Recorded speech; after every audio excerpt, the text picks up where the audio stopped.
Today I'm going to sous vide some New York strip steaks, and I figured that I would put this video together to demonstrate the method that I use. The first thing that I'm going to do here, actually demonstrate what I'm going to do, is to pat them down.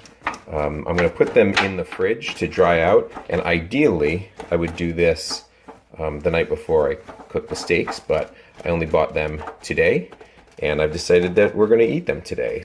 What I'm doing next here is taking some kosher salt and spreading it fairly generously over the tops of these steaks.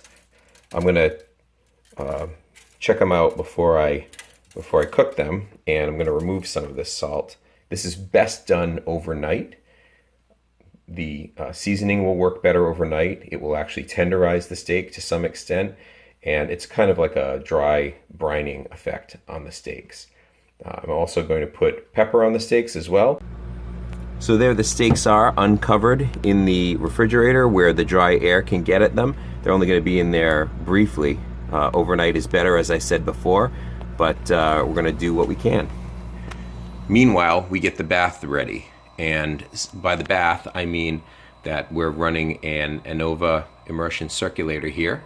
And this is the temperature that I prefer that I use for steak. It's about going to be 132 degrees. I might change my mind about that. I haven't decided, but you can see that we actually already have the water up to temperature because I started out with hot tap water, and it doesn't take very long. So while I was getting the steak ready, it actually heated up the water. I'm going to give it probably about an hour in the refrigerator to dry off, and then we'll go on to the next step. Okay, an hour really wasn't long enough to get the surface of these steaks that dry, but I've taken them out of the refrigerator and I've patted them off. So let's take a look at what they look like. They're dry enough to sear now, so I'm going to one by one take them and just give them a quick sear in a very hot pan.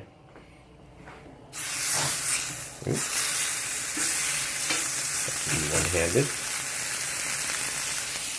And I'm going to just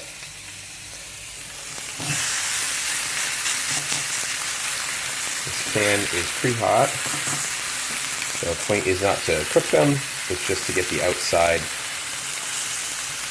lightly seared. Okay, so now we have 3 raw steaks. These outsides have just been lightly seared. Now I'm going to bag them, put them in the water bath. When you're bagging meat for sous vide, or any food actually, it's helpful to fold the top of the bag over, kind of like a collar, so that the meat doesn't actually touch the part of the bag that's going to be sealed, because the drier that stays, the better the seal will be. Here we've got the steaks once they've been sealed, and they're ready to go into the bath. So I'm going to take them over there and do that right now. Here's the water bath, and here go the steaks. There's nothing special about how you arrange them, as long as you get water around them, and water can circulate at least a little bit. You can see that I got a little bit of air in the bag. That's not going to be too much of a problem because water is contacting these steaks pretty well all around. So I'm going to close my modified cooler and replace the water circulator in there and heater. You can see that it registers. This is the temperature it registers. This is the temperature it's set to. You can see that I have set it to 132, and I'm going to let that cook for at least an hour and a half so that the steaks heat all the way through to 132 degrees.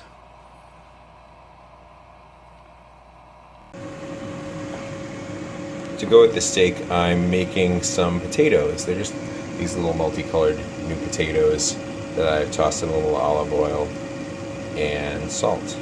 And they're going to be cooked in the air fryer, which is currently heating. Actually, it's probably up to temperature. Put the potatoes in there.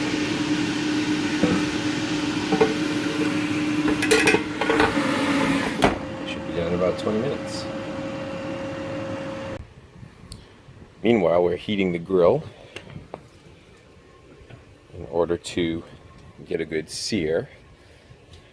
Actually, right here I've got the a cast iron pan, and right now it's up to it's uneven, but in some places it's 500 degrees.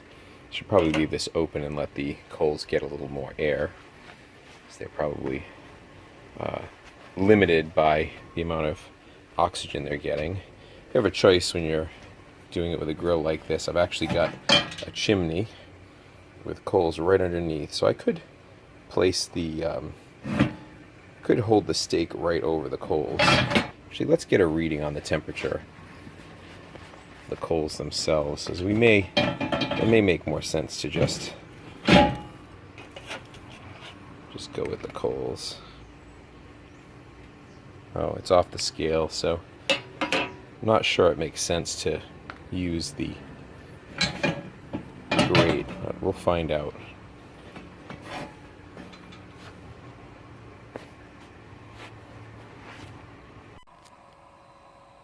Okay, now it's time to take this out of the bath.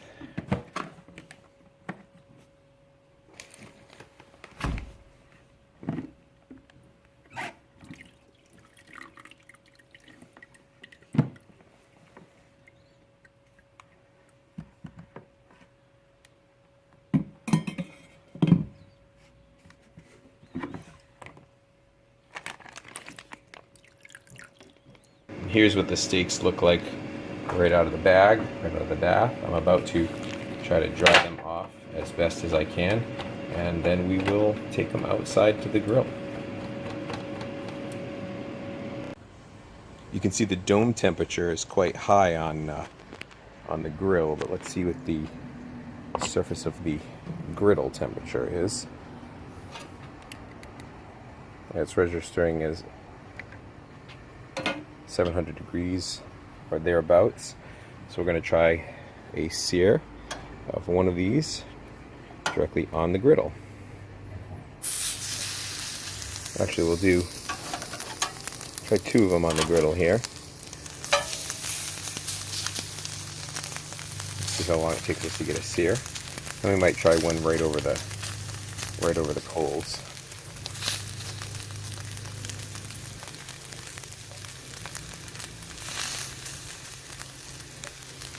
Give it about half a minute, and then I'll flip it and we'll see what it looks like on the other side.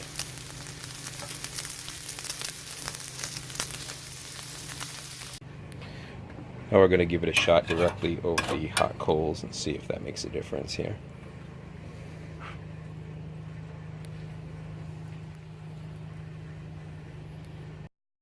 So I seared them on the cast iron pan, and then I gave them a little bit of a finishing sear directly over the coals, and you can see this is the result of that searing effort, which is a pretty good all-over sear that I was quite happy with. As for the doneness, you can see here that it's pretty much from side to side, completely medium rare, on the rare side of medium rare, which is exactly what I was aiming for, so I was also really happy with that. And we ate the steak with a side of the potatoes that I had cooked in the air fryer, and we were pretty happy all around with this doneness and preparation of the New York strip steaks, which I think are fast becoming my favorite steak to do in the immersion circulator.